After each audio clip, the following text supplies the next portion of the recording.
I've spotted 4 enemy pirates in the asteroid belt. They're about 5 clicks out. I haven't been spotted yet. Probably because I've turned off that feature. Alright, these small patrol boats should make easy targets for my railgun. Peek out, see if I can nab the first one. Bullseye. Second one down. 3 for 3, baby.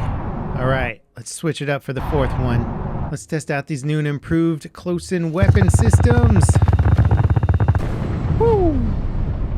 Welcome to Devlog number 11 for a space game that I'm building with my buddy Rich, and quite a bit of help from the community at this point. We have a lot of collaborators, and I can't tell you how excited I am to get these CIWS working for ship-to-ship combat. So satisfying. The CIWS have been a major focus of this last week. They're going to be one of the more important weapon systems in the game. Just about all ships are going to have at least a few of them to some degree. And it's also that thing that brings this game a little bit closer to The Expanse, one of my inspirations for making this project in the first place. And Rich also made a huge amount of progress programming the CIWS brain to shoot down incoming missiles in a somewhat intelligent way. He talked a bit about this last week, but hadn't quite cracked the code just yet.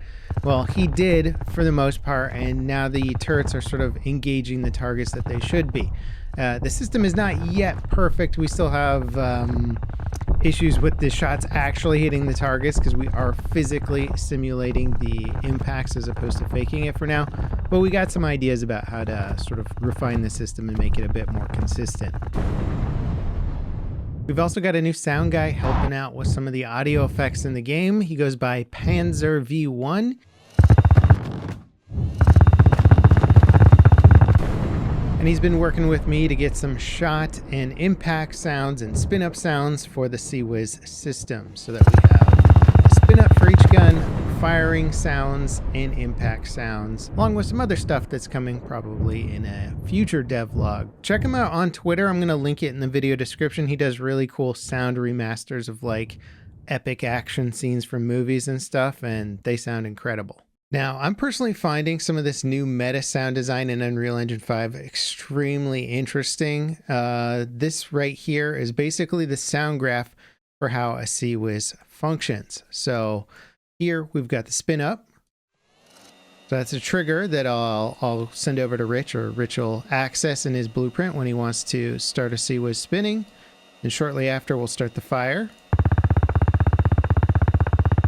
And this firing effect, what it's doing right here is it's triggering a counter here, and the counter says to use 3 different players so that the shots don't overlap each other too much. It can play another shot while the first shot finishes. That's an issue when you're trying to play shot after shot after shot. So I think 3 players is enough for that, and then they all get mixed back together for the final output.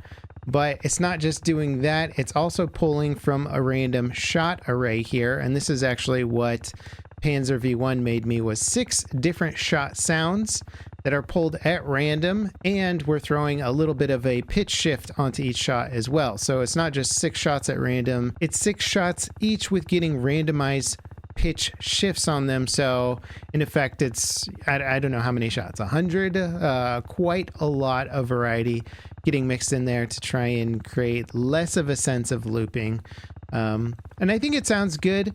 Ultimately, I'm not sure if this is going to be the most performant way to run the turret. We might just end up rendering out this sound and putting it in one player so that it's not doing all this fun stuff on the back end. But I literally built this following a tutorial from Epic on how to do shots for a minigun. So if it's not performant, I blame Unreal. Now, another component of the game that has become a big focus for myself and Rich is to really dive into the UI experience. Not necessarily to come up with a finished product, but to just make sure that we're getting enough into it so that we're accounting for all the kinds of UI things that we're going to need to incorporate to other areas of the game. So this is sort of the original UI concept that I've been updating as we go along to sort of get the placement down. And You know, I just went really crazy with some of the information that I thought we were going to need. I was like, oh, we'll need the health for each CIWS, and we'll need all of our missile compartments, and this will have to account for giant ships, and we'll need tons of readouts. And then I thought, well, we're also going to want it on the Steam Deck or a smaller screen. How is that UI going to work there? And that sort of slapped me across the face, if you will, threw a bucket of cold water on me, and I went, oh yeah, maybe I shouldn't have billions of loadout readers and stats on screen all the time. I think we can actually communicate the most important information in a much simpler layout. So I started working on this one, which is the resolution of a Steam Deck screen. Obviously, I want this game to be played on 4K monitors and TVs and whatnot. But when thinking about Steam Deck and readability, it really showed me like, okay, here's what's most important. These are the things that people are going to need most of the time. And if you want that extra stuff, maybe it could become like an option if you're playing on a 4K screen and you really want to turn on all of the cool little stats down the road. But let's break it down to the basics now, get that up and running in the game.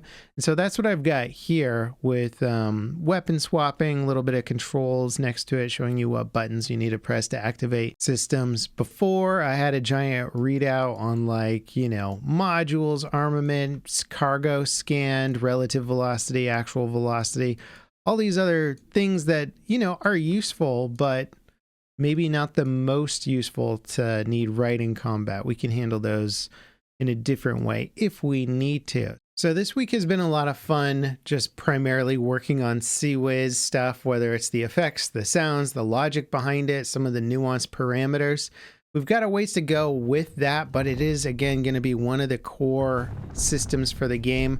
It's going to work kind of like a missile shield and a close-in weapon system, so players need a lot of control, and they need to figure out how much a part it's going to be of their combat style with their ships. And so getting to actually test it out finally in ship-to-ship combat teaches me a lot about things and how I'm going to want to implement it in the game, and whether or not every ship is going to be reliant on CIWS for combat. Also, starting to think a bit more about Steam Deck is exciting. I don't know when we're going to do our first attempt at booting up the game on the Steam Deck, but it should be a good test of seeing how performant our game is. We definitely have some performance hiccups in there, and that's just like a whole can of worms that we're slowly starting to open. I'm like preparing for it by trying to optimize assets and stuff, but finding weird little nuances that are lagging the game or creating performance issues here and there. So that'll be fun once we get into that, but the Steam Deck will definitely set a bar for like, hey, we don't have